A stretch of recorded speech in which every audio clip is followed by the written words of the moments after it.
Pernahkah Sobat Vidivisi merasakan pusing, dunia di sekitar kamu seakan berputar, dan juga merasa mual di saat yang sama? Hati-hati, bisa jadi kamu terkena vertigo. Kamu dapat mengalami vertigo dengan tingkat keparahan yang berbeda-beda. Nah, kali ini, dokter spesialis saraf Dr. Ziki Ombana akan meluruskan fakta dan mitos seputar vertigo yang beredar di masyarakat. Tetapi sebelumnya kita tanyakan dulu, apa itu vertigo dan bedanya dengan sakit kepala biasa? Vertigo adalah suatu kondisi yang kita sebut namanya ilusi optik atau kita merasakan seolah-olah dunia berputar atau dunia bergoyang, padahal tidak ada yang terjadi, gitu ya. Sedangkan sakit kepala adalah rasa tidak nyaman atau rasa sakit atau nyeri yang terjadi di kepala kita. Bisa rasanya seperti terikat, berdenyut, ditekan, atau senat-senut, nah seperti ini. Jadi adalah suatu penyakit yang berbeda antara vertigo dengan sakit kepala. Jadi beda ya dok? Kalau begitu gangguan keseimbangan seperti vertigo ini jika sering terjadi berbahaya gak sih? Vertigo yang sering terjadi itu bisa merupakan tanda bahaya. Kenapa demikian? Pada prinsipnya, setiap yang terjadi berulang pada tubuh kita jangan ambil enteng. Karena bisa jadi itu adalah suatu tanda atau alarm di mana terjadi sesuatu yang lebih serius lagi.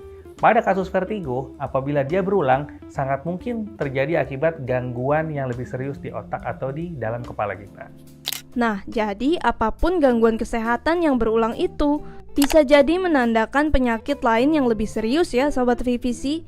Lalu dok, fakta atau mitos penyumbatan pembuluh darah menyebabkan vertigo? Itu adalah fakta. Untuk pembuluh darah yang ke otak kecil, di mana otak kecil merupakan organ pengatur keseimbangan, salah satu organ pengatur keseimbangan, maka apabila aliran darah ini terganggu, bisa mengakibatkan penyumbatan, kurangnya oksigen, sehingga fungsi keseimbangan terganggu dan muncul vertigo. Jadi fakta ya dok? Nah, ada juga nih dok, informasi bahwa gangguan telinga juga merupakan tanda vertigo. Itu fakta atau mitos? Itu adalah fakta. Kita tahu yang namanya organ keseimbangan itu ada 4. Yang pertama adalah mata, yang kedua adalah telinga bagian dalam, yang ketiga otak kecil, yang keempat adalah sistem sensor proprioseptif yang ada di daerah tengkuk. Nah, kalau terjadi gangguan di telinga bagian dalam, otomatis bisa mengakibatkan gangguan keseimbangan yang kita sebut vertigo. Wah, fakta ya, karena telinga ini adalah salah satu organ keseimbangan. Kemudian fakta atau mitos, migrain sebabkan vertigo.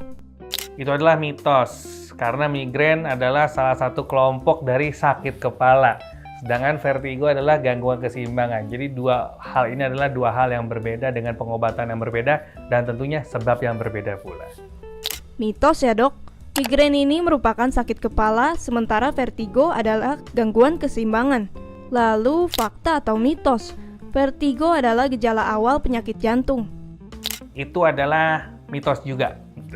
Jadi yang namanya sakit jantung gejalanya adalah pada saat serangan ya, itu adalah nyeri dada. Sedangkan vertigo adalah gangguan keseimbangan, jadi tidak berkaitan secara langsung. Nah, kalau ini dok, fakta atau mitos sih bahwa vertigo ini bisa jadi tanda adanya tumor? Kalau ini adalah fakta. Tadi dikatakan salah satu organ keseimbangan adalah otak kecil. Nah, otak kecil ini atau di daerah batang otak adalah lokasi yang bisa ditumbuhi tumor. Apabila tumor tumbuh situ, terjadi penekanan, terjadi gangguan fungsi, dan fungsi keseimbangan akan terganggu.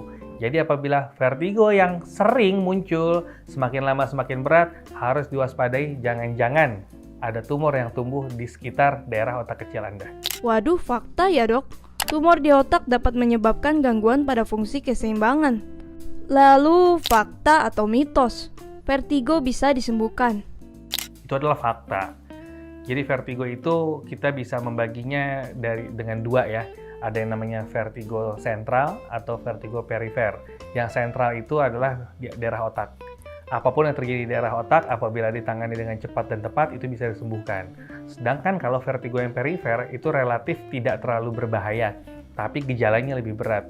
Dan ini bisa disembuhkan dengan obat-obatan dan beberapa latihan. Fakta, jadi baik vertigo sentral maupun perifer bisa disembuhkan, tetapi vertigo perifer tidak bahaya dan lebih berat. Terakhir nih dok, Apa saja tips bagi penderita vertigo? Apabila mengalami vertigo, maka kita harus pastikan dulu vertigo kita ini jenis yang bahaya atau jenis yang tidak bahaya. Tapi apapun itu, vertigo ini tidak bisa dianggap remeh. Dan apabila orang sudah mengalami vertigo, dianjurkan untuk tidak melakukan perubahan posisi yang cepat ya. Artinya kita harus melakukannya secara bertahap. Lalu untuk orang yang mengalami vertigo harus betul-betul diketahui penyebabnya dan diobati sampai tuntas. Jangan sampai vertigo ini mengganggu aktivitas kita dan produktivitas kita sehari-hari. Jadi vertigo ini tidak bisa dianggap remeh ya Sobat Vivisi. Untuk penderita vertigo disarankan jangan berubah posisi cepat dan ketahuilah penyebab dari vertigo yang kamu alami.